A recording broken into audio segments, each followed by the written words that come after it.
What am I supposed to do when my PDA son tells me things that aren't true and I try and correct him with accurate information and then he escalates? Yeah, if a PDA child is corrected when they offer information, it will set off their fight, flight, freeze response because they're perceiving that you're above them and you're correcting them. So in order to help you with what to do, can you give me an example of what your son lied about?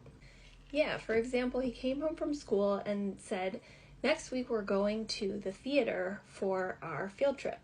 And I know that they're actually going to the Children's Museum because I signed the permission slip.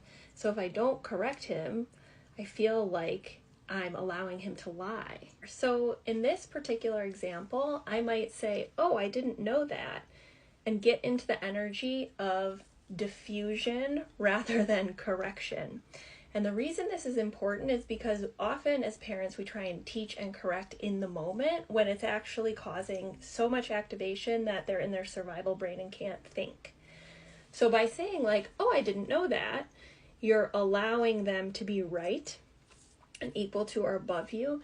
But then in a regulated moment, you can go back and potentially use declarative language to say casually, oh, I found the permission slip and it looks like you guys are going to the museum, but I bet there's theater type things there, to allow them to have some equality to you, and always prioritizing the connection underneath it, not who's right in a particular situation.